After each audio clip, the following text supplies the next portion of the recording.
Hi guys, it's Down Under Monkey and welcome to this week's feature lock. This week I've got for you the Lockwood 30163. Really nice padlock. Half round from Lockwood. Very nice pop when you turn the key. Key retaining. This particular one, non-spring return core. So I physically got to turn it back. And we'll get our Master Lotto lock for a reference size. So it is quite a hefty lock. It's got a C4 keyway. And this is the bitting on this particular key. Not bad. Got a high one at the back, a couple of low ones at the front. It is only a 5-pinner. Because it's a stock Lockwood, it's most likely only pinned to 5 and most likely won't have any security pins in it because of the age of this model. But I have been wrong before, once. So let's get some measurements for those of you who have never held one before, never seen one before. Body height, about 55. Body depth, about 28. Body width, about 63, 64. Shackle depth, about 48. Shackle diameter, about 11mm. And an overall of near enough 115, 114. That's pretty good. And for those of you that like to see the weight of a lock, like I do, because I really like to know if they're going to break my toes if I drop them, let's chuck it on the scale. 685 grams, and 707 with the keys. So this one is a toe breaker. Be careful. Not as heavy as some of the other locks I've got, but still up there. Right, so pulling this apart is relatively easy. You've got your normal screw down the barrel there, and there's a ball bearing, so it's ball bearing locking, so it generally can't be shimmed. But putting these back together is a pain in the ass because inside this little hole here is a locking pin which locks in this cylinder securer. So when that pin comes out, if you haven't lost it, it's a bastard to get back in. So I'm going to show you an easy way to do that as we strip it apart. What I'll do first, when you're pulling it apart, hold it with this hole facing down. That way gravity is going to hold the pin, the securing pin in, and you'll see what I mean. So pop that out. Just grab a pinning tray, put all the guts in. Now if I grab a straight knife, turn this over and show you down in here, you'll see when I push it through the hole, I might focus, the little pin just dropped into the chamber. Okay, there's that little tiny pin. That's what locks in this whole section here, so don't lose that. And it's also a mongrel to get back in. So anyway, on with the show. Let's bring this down a touch so you can see what's going on. So I'm just going to keep that sideways, slide out this section, and there's your little profile that holds the kick style cylinder in. It doesn't actually get fixed to it anyway. Put it there. Then you've got your cylinder. Like I said, it's a kick style cylinder. I don't particularly like this cap on top. They're a bit temporary for my liking, but anyway, it is what it is. You do have this little pin here which stops the cylinder turning more than 90 degrees, but there are no inspection holes or no repinning holes, so it just get there to reduce movement. So I'm going to go ahead and take the shackle off now. Well, I'll empty out the actuator. There's the actuator down there. Pop that out. a couple of ball bearings as well. Chuck the balls in there. Now the actuator, if you look here, has two different sides. So you've got a short cutout and a long cutout. Short, long. Different angle, long, short, long. That'll make more sense in a minute. You've got to put the padlock back together in a certain way, otherwise you'll lock it up and you won't be able to undo it. So I'm going to take off this shackle just to show you how that's done. So always hold the shackle just in case it springs off. You're going to take out your retaining screw, put that there, and out comes your shackle and your spring. Don't lose that. And there you have it, just a chunk of milled out metal which houses everything.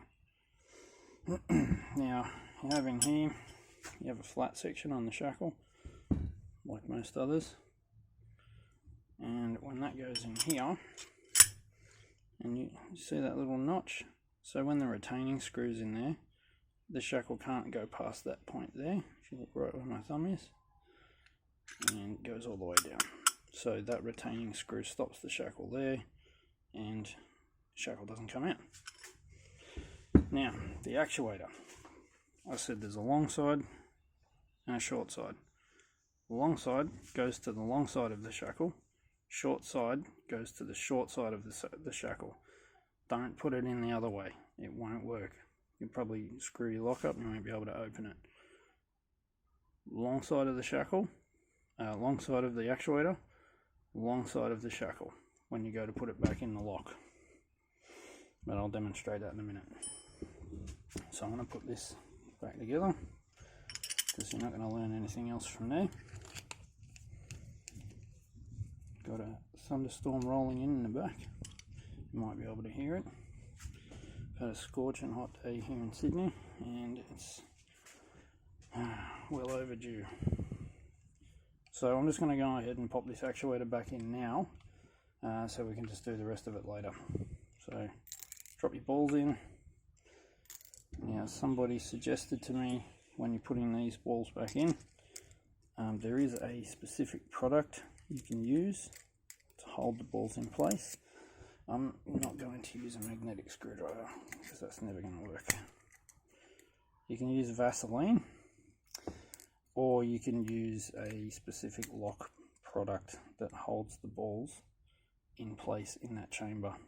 So if you look at this lock, I've got the long part of the shackle facing towards my left. So I'm going to have to put the long side of this actuator to my left, like that. So I'm going to grab that with my tweezers. Long side of the shackle. Alright, just like that. If you put it the other way around, your lock will get stuck and be very, very difficult to open. But always check your assembly as you're going. When I put the cylinder in here, I'm going to check it before I screw the retaining screw back in to make sure that it still unlocks and locks. So always check as you're reassembling. So, cylinder. On with that. Get out of there, Shin. Okay, so first thing we're going to do is take out this little brass pin which retains the cylinder. Pop that in there. Kind of just looks like a beveled key pin that's been jammed in there. It may well be. Alright, take care of this little C-clip on the back. Now once you've taken this C-clip off, there's a little groove right around the outside. Your pins can get stuck in there when you're going through, so you should use a shim for this style. I'm going to turn it a bit that way, pop a shim in there, grab my follower. Because my follower's not notched, I'm forcing it out this way so that the pins sort of slide over this section with the shim on it.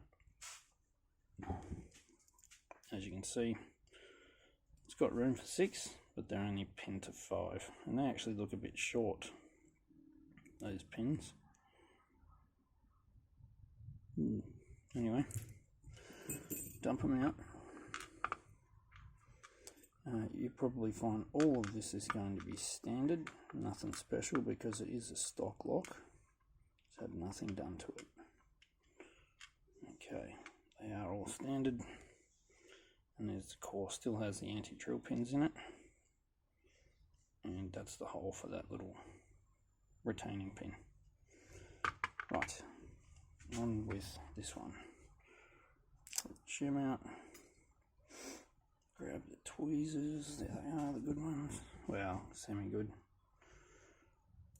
Okay, it's a short pin up the top, so it's a balanced pin stack. And it just means they don't use massive drivers up in the top here.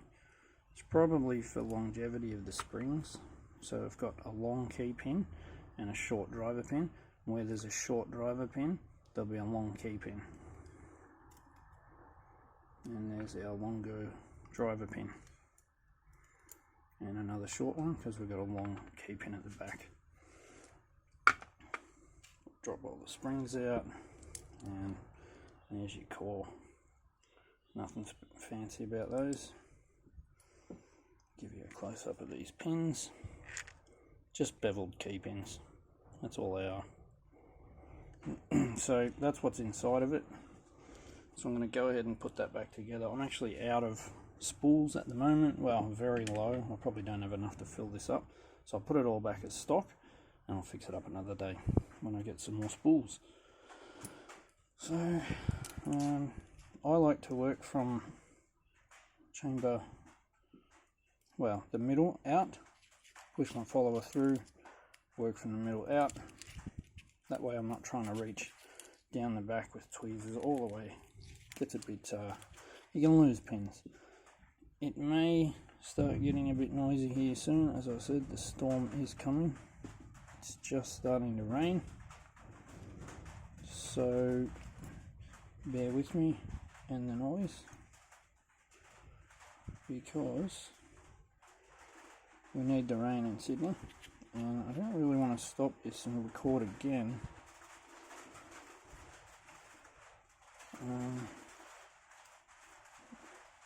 Generally is a pain, because I think I'm about, where are we at now? 12 minutes in. Starting again would be an absolute pain. But if it gets way too loud, like hail or anything like that, of course I'll stop. Don't want you guys going deaf, because I don't want to record again. Alright, we're going to pop the shim in, preparation for the core. Shove that key back in. Get the other ones for these. They work a little bit better.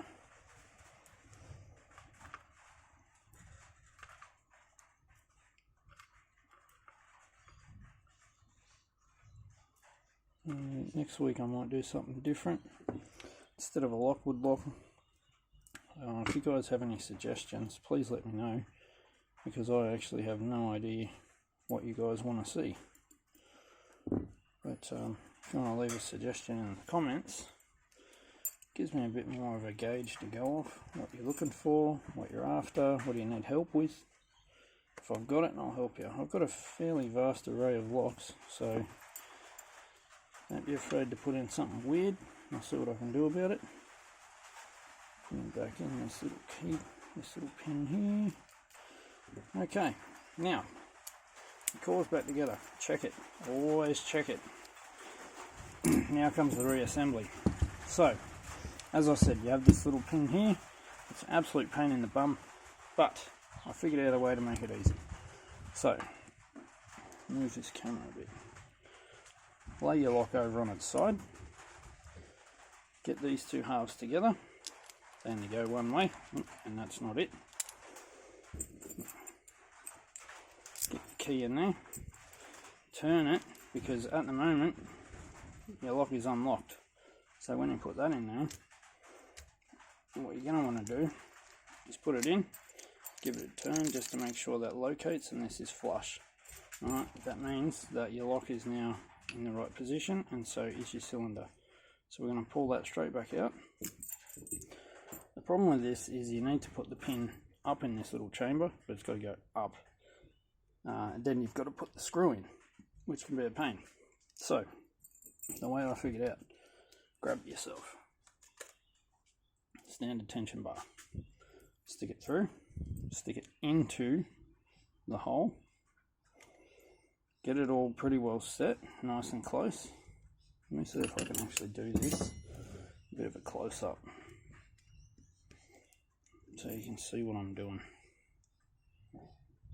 Okay, pop that light on, so you can see. Oh, that light doesn't want to go on. Right, so take your flat tension bar, stick it straight through the screw hole into there, set your lock, your cylinder right there, leave your tension bar in there, grab your little pin, you've got to orient it so the fat side is down. Yeah, can't even pick it up. So, fat side down, drop it straight into that hole. You can see it sitting in there. Now you want to push it down and push the whole lot in while keeping your tension bar in that hole as well. Give it a little turn so it fits in.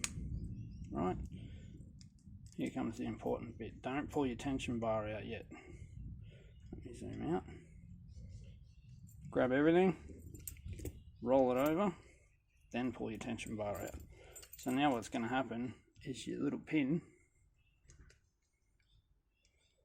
well, you can't see and the light's not bloody working at the moment, so your little pin is down in the hole in there. You can't see it because it's actually down where it's supposed to be. Gravity is holding it down. Grab your screw, put it in,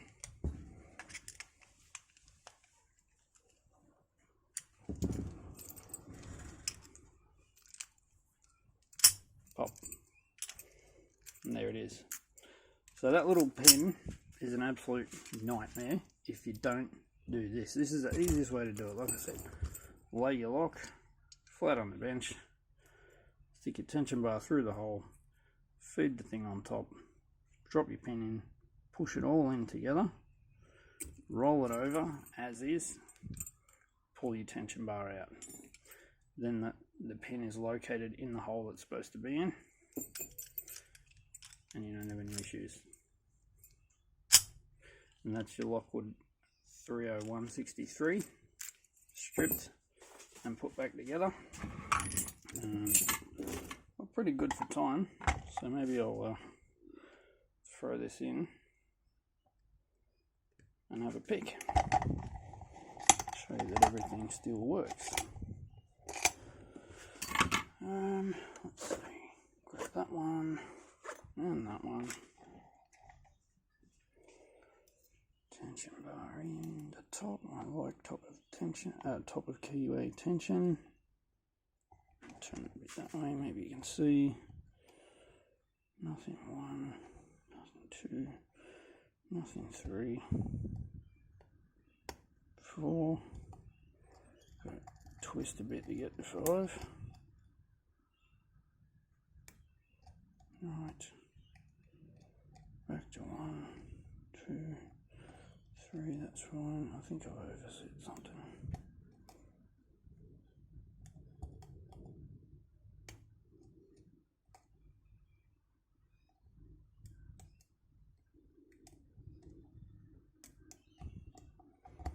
I'm not sure.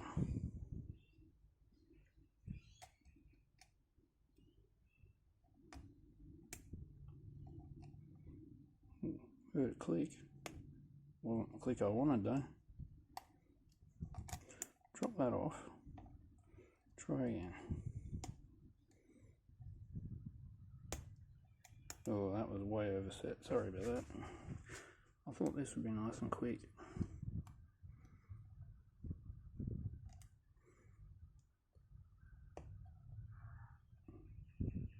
Okay, so there's 4. Twist a bit to get to 5.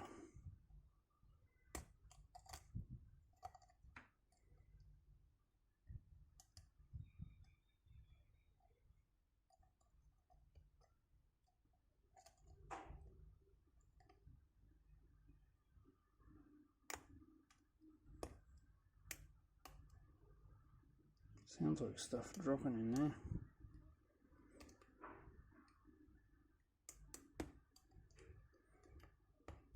I think I'll just really overset one.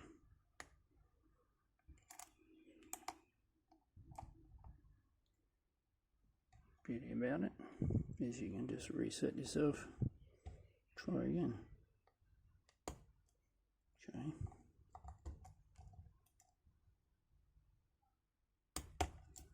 There you go. Pop. So there it is. Pulled apart, put back together, and picked. Turn that back. If you got any questions, leave them in the comments. If you'd like to see anything in particular picked, leave that in the comments too. Thanks for watching, guys. Catch you on the next one.